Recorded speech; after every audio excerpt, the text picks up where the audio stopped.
¿Está loco? Eso fue lo primero que oí antes de lanzarme contra la camioneta en llamas.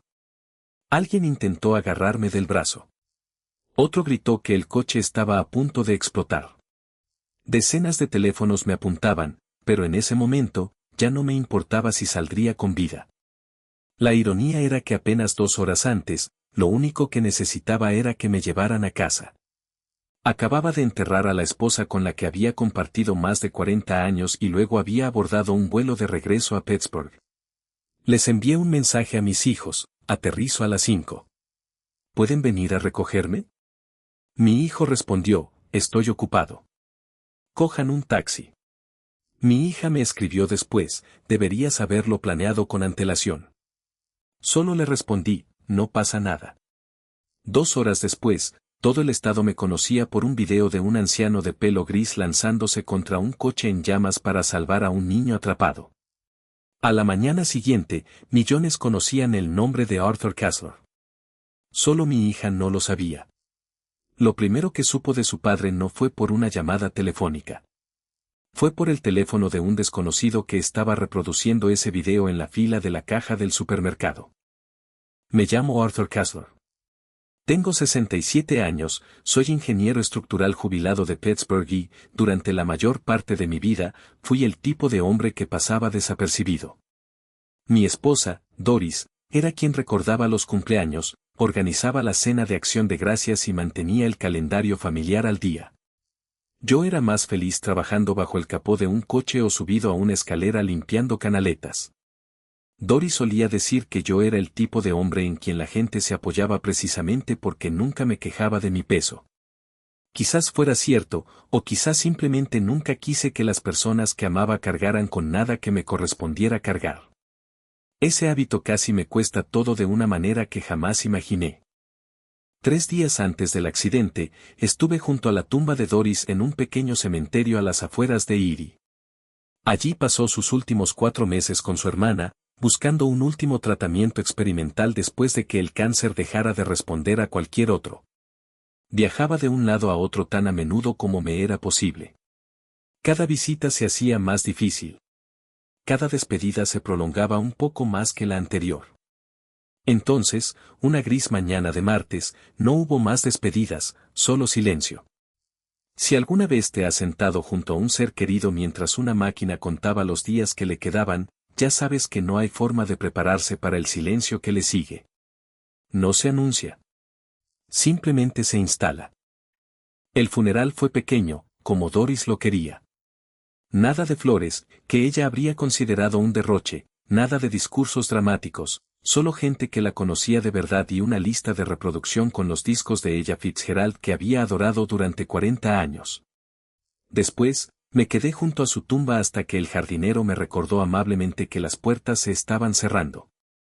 Vuelve mañana, me dijo. Le dije que mañana ya parecía otra vida. A la mañana siguiente, volé a Pittsburgh con una maleta y un anillo de bodas que no podía imaginarme llevando conmigo. Doris solía agarrarme la mano durante las turbulencias y susurrarme que si sobrevivíamos al vuelo, le debía pierogis. Siempre me reía. Esta vez, el asiento vacío a mi lado decía más que cualquier turbulencia. Aterrizamos un poco antes de las 5. Me quedé en mi asiento mientras los demás pasajeros salían sin prisa, porque nadie me esperaba al otro lado. Abrí el chat familiar, yo, mi hijo Adam, mi hija Nicole, la esposa de Adam, Beth, un puñado de parientes que en su mayoría publicaban fotos de cumpleaños. Escribí: mi vuelo aterriza a las 5. ¿Alguien puede recogerme? Me quedé mirando el mensaje durante casi un minuto antes de enviarlo. Nunca me ha gustado pedirles nada a mis hijos. Adam respondió primero. Estoy muy ocupado con el trabajo. Coge un taxi. Nicole respondió un minuto después. Papá, deberías haberlo planeado mejor. Planificarlo mejor. Como si el duelo tuviera un horario. Como si enterrar a la mujer que había amado desde los 23 años debiera encajar perfectamente entre el entrenamiento de fútbol y los informes trimestrales. Podría haberles dicho de dónde venía. Podría haberles dicho que había enterrado a su madre hacía menos de un día, y que lo único que quería era ver una cara conocida en la entrada en lugar del coche de un desconocido. En vez de eso, escribí 2 palabras: no te preocupes. Luego guardé el teléfono en el bolsillo de mi chaqueta, no porque estuviera bien, sino porque por fin comprendí algo. No puedes obligar a la gente a que te acompañe. Afuera, Pittsburgh me recibió con una llovizna fría y el caos habitual de una tarde en el aeropuerto. Familias abrazándose, bocinas sonando, la vida seguía su curso como siempre, indiferente al hecho de que la mía acababa de partirse por la mitad. Empujé mi maleta hacia la fila de recogida. Me dolían las rodillas, no por la edad, sino por dormir solo 3 horas por noche durante semanas seguidas. Cerca de la acera, una anciana luchaba por subir una maleta al maletero de su hijo. Me acerqué sin pensarlo y la ayudé. Me dio las gracias y dijo que esperaba que alguien hiciera lo mismo por mí algún día. Le dije que yo también lo esperaba. Fue entonces cuando el mundo estalló a nuestras espaldas.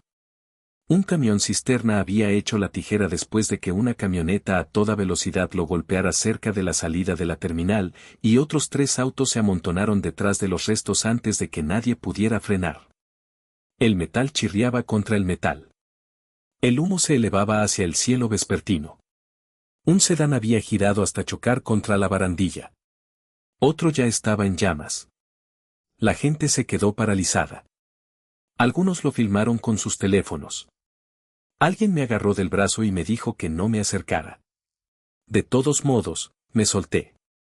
Años atrás, antes de jubilarme, pasé una década dirigiendo simulacros de respuesta a emergencias para la Unidad de Inspección de Puentes de la ciudad, protocolos de terremotos, entrenamiento de colapso estructural, el tipo de cosas que esperas no tener que usar nunca. El instinto tomó el control antes de que el miedo tuviera voz. Dejé caer mi maleta y corrí hacia el sedán en llamas. Una mujer golpeaba la ventanilla del conductor, un niño pequeño gritaba en el asiento trasero, y el olor a gasolina era tan denso que casi se podía saborear. Alguien detrás de mí gritó que podría explotar. Tal vez sí, tal vez no. De cualquier manera, esa familia estaba ansiosa por saber qué pasaría. Agarré un trozo de bordillo roto y lo lancé contra la ventanilla 1, 2 veces. Al tercer golpe, el cristal cedió. Quiero ser sincero contigo por un momento, porque creo que esta es la parte de la historia que la gente pasa por alto demasiado rápido. A la mayoría nos gusta imaginar que seríamos valientes en ese preciso instante, pero la valentía allí no fue una decisión. Fue simplemente lo que quedó después de que el dolor ya hubiera consumido todo lo demás que Arthur temía perder. Cúbrele la cara. Le grité a la madre, apartando los últimos cristales con el antebrazo mientras las sirenas aún sonaban demasiado lejanas como para importarme. De rodillas, con la sangre corriendo por mi muñeca, solo podía pensar en una cosa: Doris jamás me perdonaría si me quedaba allí parada y dejaba que alguien más perdiera a la persona que amaba como me había pasado a mí. Un policía se acercó y me dijo que me pusiera detrás de la barricada. En vez de eso, señalé una camioneta volcada, con la mano apoyada en el parabrisas roto, que aún se movía. No dudó. Mandó a 2 bomberos corriendo. Fue entonces cuando noté que me temblaban las manos. Tenía cortes en ambas palmas. Las mangas me ardían en los puños. No me di cuenta de nada hasta que la adrenalina finalmente se me pasó. 45 minutos después, la escena estaba controlada. Un oficial con un portapapeles me preguntó mi nombre. Arthur Kessler, dije. 67. Me observó un segundo de más. Probablemente deberías estar en una de esas ambulancias. He tenido peores. Casi sonrió. Todos los hombres mayores de 60 dicen eso. La palabra esposa me habría impactado de otra manera una semana antes. Ahora cayó como otro golpe. Enterré a la mía ayer, le dije, y vi cómo su sonrisa desaparecía por completo. Los testigos interrumpían constantemente sus preguntas. Una mujer insistió en que yo había vuelto a los restos del accidente 3 veces mientras todos los demás solo lo filmaban.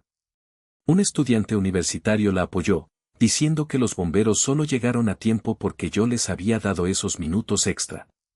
No había estado contando. Solo había visto gente que necesitaba ayuda. Una joven paramédica me limpió los cristales de las manos y me preguntó si mi familia vendría a buscarme. Le dije que estaban ocupados. No insistió, solo me dio una botella de agua y me dijo que esperaba que alguien me llevara a casa esa noche. Yo también lo esperaba. Una reportera llamada Denise Okafor se acercó con un camarógrafo y me preguntó si respondería algunas preguntas. Le dije que no me interesaba. Me dijo que los bomberos creían que varias personas habrían muerto sin mí. Le dije que simplemente me alegraba de que estuvieran vivos y que eso era todo lo que quería decir. Ella asintió y se marchó sin insistir más.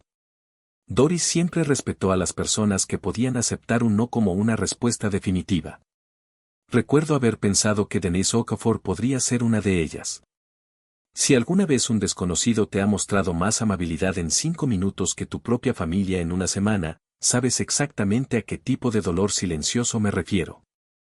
Como las carreteras cercanas al aeropuerto estuvieron cortadas durante horas, un agente me llevó a un pequeño hotel a unos kilómetros de distancia, uno de esos lugares de paredes beige construidos para viajeros varados. Me registré, dejé la pequeña bolsa de viaje de Doris en la cómoda, había insistido en empacar un suéter azul que nunca se puso, y me senté en el borde de la cama, abrazándola y aspirando lo que quedaba de su perfume. Fue entonces cuando finalmente lloré. No por el accidente, ni por mis manos, sino porque nunca más recibiría un mensaje de texto de Doris preguntando si había aterrizado bien. Al otro lado de la ciudad, mis hijos no tenían ni idea de dónde estaba. Adam acababa de terminar de cenar con Beth y su hijo cuando su teléfono empezó a vibrar, un vecino, luego un amigo de la universidad, y después su propio jefe. «Pon el canal 4», dijo su jefe, y colgó antes de que Adam pudiera preguntar por qué. Las imágenes ya se estaban reproduciendo en bucle. Un hombre de pelo gris con una chaqueta chamuscada trepando por la ventanilla rota de un coche. Beth palideció antes de que Adam siquiera procesara lo que estaba viendo. «¿Es eso?», susurró. Él no pudo responder. Se le había cerrado la garganta por completo. Al otro lado de la ciudad, mi hija Nicole recibió casi la misma llamada de su amiga Priya. «Creo que tu padre sale en todos los noticieros de la ciudad», dijo Priya. Nicole se lo tomó a broma hasta que encendió la televisión y tuvo que sentarse. Entonces la cadena emitió un reportaje que la dejó helada. Según los informes, Arthur Kessler había llegado en avión desde Erie esa misma tarde tras el funeral de su esposa, su madre. Estaba tan absorta en los plazos de entrega y los horarios para llevar a los niños al colegio que no había dedicado ni un segundo a pensar en cómo debió de sentirse él en aquel solitario vuelo de vuelta a casa. Quiero hacer una pausa aquí porque creo que este momento importa más que el fuego y los cristales rotos. A la mayoría nos gusta pensar que nunca le diríamos a un padre o madre en duelo algo como deberías haberlo planeado mejor. Pero el agotamiento tampoco se anuncia. Simplemente desvía silenciosamente nuestra atención de las personas que más la necesitan hasta que el video de un desconocido nos obliga a mirar. Mi teléfono se quedó boca abajo en la mesita de noche del hotel toda la noche. No sentí que vibrara. No vi las más de 40 llamadas perdidas que se acumulaban. Por primera vez en mucho tiempo, de repente todo el mundo quería saber dónde estaba. Me desperté un poco antes de las 6. Durante unos segundos de paz, lo olvidé todo. Olvidé que estaba en un hotel y no en mi propia cama. Olvidé que Doris se había ido. Olvidé el fuego y los cristales rotos. Entonces extendí la mano hacia el otro lado del colchón y solo encontré sábanas frías. Y todo volvió de golpe. El televisor permaneció apagado. Había pasado 40 años arreglando cosas en silencio y escabulléndome antes de que alguien pudiera armar un escándalo. El reconocimiento nunca había sido lo importante. Alrededor de las 8, llamaron a mi puerta.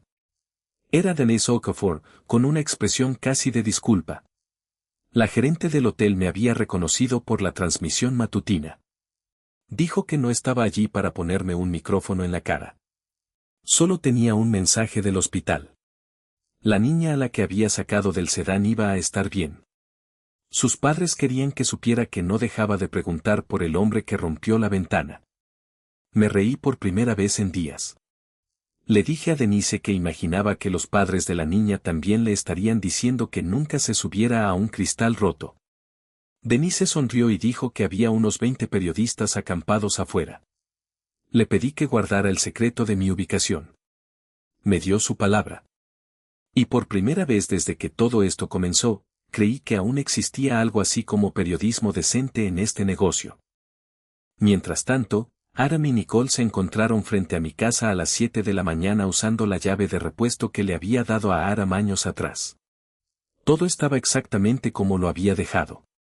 La mecedora de Doris inclinada hacia la ventana, mis botas de trabajo junto a la puerta del garaje, sin olor a café porque durante 42 años siempre me había levantado antes que yo para preparármelo. Nicole notó un pequeño jarrón en la mesa del comedor, con lavanda seca dentro. Nuestras flores de aniversario, susurró. Ninguno de los dos habló durante casi un minuto. El silencio en esa casa era más fuerte que cualquier cosa que hubieran dicho en toda la semana. Deberíamos ordenar antes de que papá llegue a casa, dijo Nicole finalmente, más que nada porque así tenía algo que hacer con las manos además de temblar. Mientras desempolvaba las estanterías, encontró un viejo baúl de cedro debajo de la escalera que nunca antes había visto. Dentro había álbumes de fotos, cartas y 6 diarios de cuero, cada uno etiquetado con un año con la letra cuidada de Doris. No creo que debamos, dijo Nicole. Creo que mamá querría que lo hiciéramos, respondió Aram, aunque él tampoco estaba seguro. Las primeras páginas eran cumpleaños comunes, vacaciones, pequeñas quejas sobre los vecinos. Entonces una entrada los dejó a ambos helados. Doris había escrito que yo había vendido discretamente mi viejo barco de pesca para ayudar a pagar la entrada de la primera casa de Aram y le había hecho jurar que nunca le diría por qué, porque Aram nunca habría aceptado el dinero a sabiendas. Adam palideció. No, dijo. Me dijo que simplemente ya no lo usaba. Nicole pasó otra página y encontró una entrada sobre su propio divorcio. Como yo había sacado dinero de la cuenta de jubilación para pagar los honorarios de su abogado y luego les había dicho a los niños que simplemente habíamos estado pensando en mudarnos a una casa más pequeña.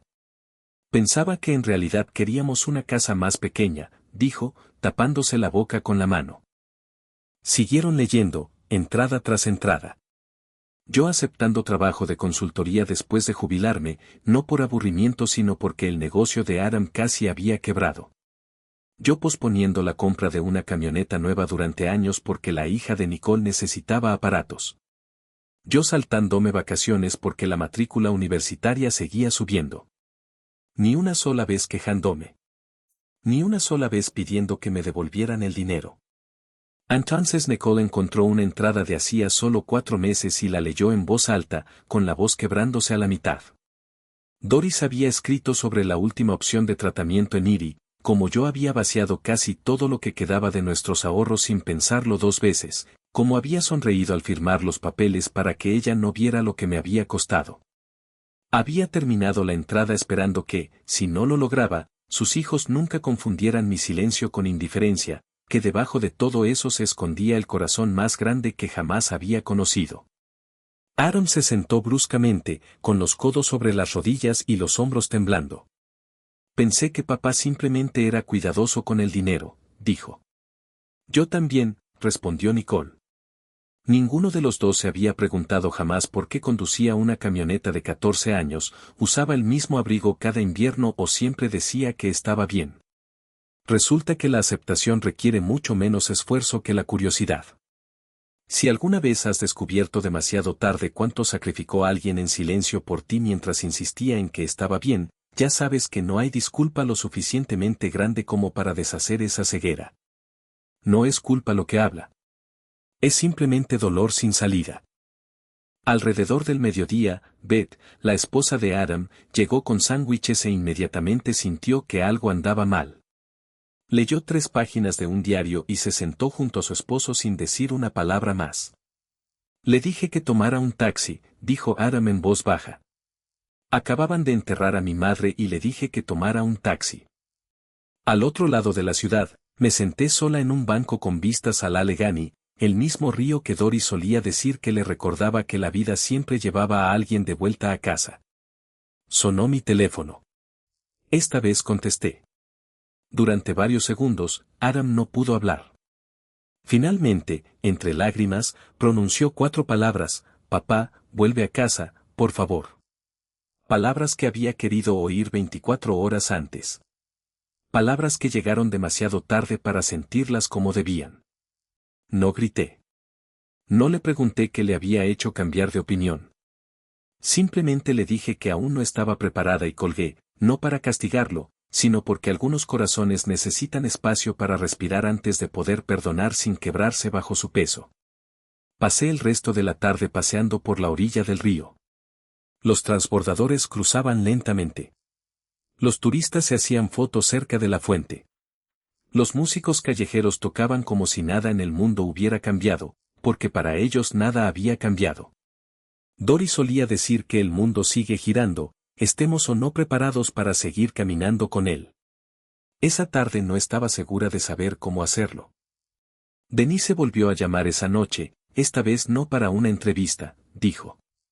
Solo para contarme que la alcaldía quería darme un premio, al igual que los bomberos y el hospital. Le dije que no me interesaba nada de eso. Dijo que lo entendía. Pero había una petición más. Quería contar la historia correctamente porque todas las emisoras ya me llamaban héroe e inventaban razones por las que había estado solo en esa acera. No necesitan saberlo, dije. Creo que sí, dijo ella. La soledad es algo que mucha gente entiende mejor que el heroísmo. Luego me contó que su propio padre había muerto solo en una residencia de ancianos durante la pandemia y que nunca tuvo la oportunidad de despedirse. Después de eso, ninguno de los dos habló durante un tiempo. Acepté una entrevista. Nada de política, nada de dramatismo, y si no me gustaba una pregunta, no tenía que responderla. Ella aceptó las 3. Grabamos a la mañana siguiente en una tranquila sala de conferencias del hospital. Solo 2 sillas y una cámara. Me preguntó por qué seguía volviendo a los escombros. Le dije que después de 42 años amando a una persona, el miedo deja de importar tanto como antes. Dejas de preguntarte si algo es peligroso y empiezas a preguntarte solo si alguien te necesita. Entonces me hizo la pregunta que sabía que iba a hacer. ¿Sabía mi familia que volaba a casa esa noche? En ese momento tenía todas las razones del mundo para decir la verdad. Podría haber dejado que toda una audiencia juzgara a mis hijos como yo los juzgué a solas en la habitación del hotel la noche anterior. En cambio, dije, tienen vidas muy ocupadas. Dije que estaban criando hijos, construyendo sus carreras y haciendo malabares con más cosas de las que yo jamás tuve que hacer a su edad. Así que, por supuesto, no podían venir. Denise me observó fijamente durante un buen rato. No pareces enfadado, dijo. Ya he tenido suficiente tristeza esta semana, le dije. No necesitaba añadirle más enfado. Esa simple frase, tienen vidas muy ocupadas, fue la que terminó por todas partes. No el incendio. No los cristales rotos. Esa frase, porque al parecer 100.000 personas se reconocieron en ella. Una mujer comentó que su propio padre decía exactamente esa frase cada vez que ella olvidaba llamarlo. Otra persona dijo que había reservado un vuelo a casa esa misma noche. Si alguna vez te has sorprendido poniendo excusas por alguien que te decepcionó, simplemente porque lo quieres demasiado como para decir la verdad en voz alta, ya entiendes perfectamente por qué esa frase impactó tanto. Aram vio la entrevista solo en su oficina y se cubrió el rostro con las manos. Nicole la observaba desde su sofá mientras su hija menor se subía a su lado y le preguntaba inocentemente por qué el abuelo decía cosas tan bonitas sobre personas que le habían herido los sentimientos. Nicole no tenía respuesta. La mayoría de los adultos tampoco la habrían tenido. Esa noche, mi porche se llenó silenciosamente de flores y notas escritas a mano de los vecinos. Alguien cortó el césped sin tocar el timbre. Otro renovó el mantillo de los macizos de flores de Doris. Nadie lo anunció. Simplemente ayudaron, como yo, al parecer, había estado ayudando a este vecindario durante 30 años sin que nadie se diera cuenta. Cuando finalmente llegué a casa esa noche, 2 sillas de jardín esperaban en el porche. Aram en una, Nicole en la otra. Ninguno miraba el teléfono. Ninguno de los dos se movió durante un largo rato. Quiero detenerme aquí, porque creo que esta es la parte de la historia que realmente importa más que el incendio. Adam se levantó primero y pidió llevar mi maleta adentro, y me di cuenta de que la última vez que había cargado una de mis maletas, tenía unos 12 años. Nicole dijo que había preparado café con la receta de Doris. No sabía igual. Ambos nos reímos de eso, y fue la primera sonrisa genuina que cualquiera de los dos había logrado esbozar desde el funeral. Dentro, las encimeras de la cocina estaban cubiertas de cazuelas y tarjetas de personas que apenas recordaba haber conocido. Aaron finalmente lo dijo sin rodeos, habían encontrado los diarios. Le dije que sabía que ese día llegaría tarde o temprano. Me preguntó si se los había dejado leer a propósito. Le dije que pertenecían a su madre y que nunca fue mi responsabilidad ocultárselos. Nos sentamos a la mesa del comedor donde Doris había servido 40 cenas de acción de gracias. Sin televisión, sin teléfonos, solo café enfriándose frente a 3 personas que finalmente estaban dispuestas a decir las cosas difíciles en voz alta. Adam preguntó por qué nunca le había contado lo del barco.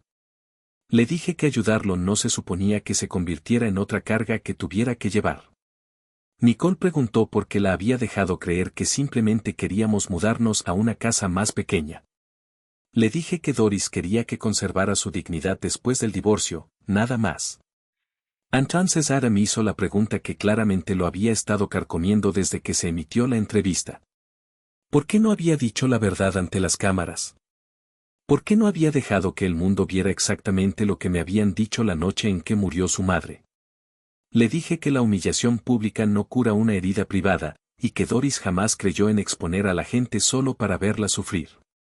La rendición de cuentas, solía decir, debe tener un resultado. No debe dejar a la gente destrozada. Nicole me preguntó en voz baja si había estado enfadada. Le dije que, por supuesto, lo había estado. Me dijo que no lo había demostrado ante la cámara. Le respondí que 42 años de matrimonio te enseñan que hablar furiosamente solo te crea un segundo problema que solucionar al día siguiente.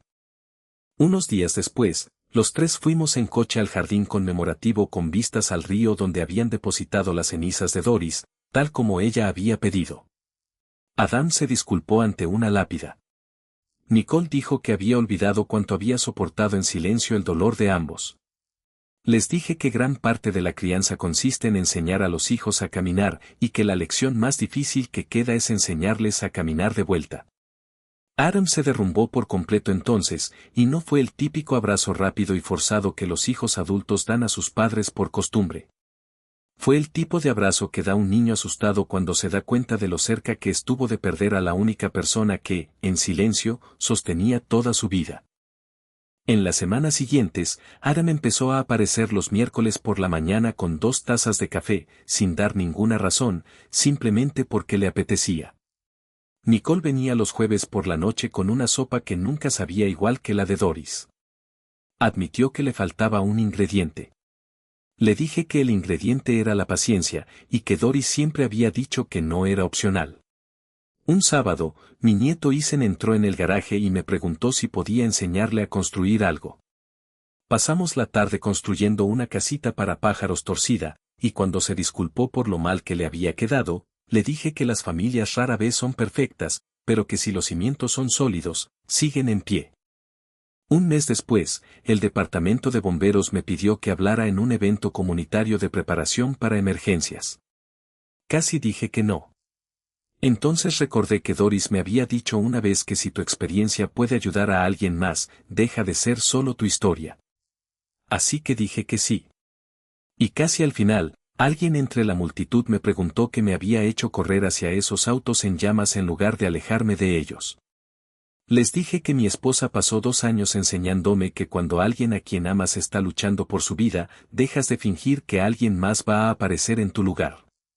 El error que cometen la mayoría de las familias no es una traición dramática. Son 1000 pequeños aplazamientos, un mensaje sin respuesta, una visita cancelada, la silenciosa suposición de que siempre habrá otra oportunidad para arreglarlo. A veces no la hay. Si hay algo que te pediría que hicieras hoy mismo, no solo que pensaras en ello, es esto, llama a esa persona a la que has querido llamar.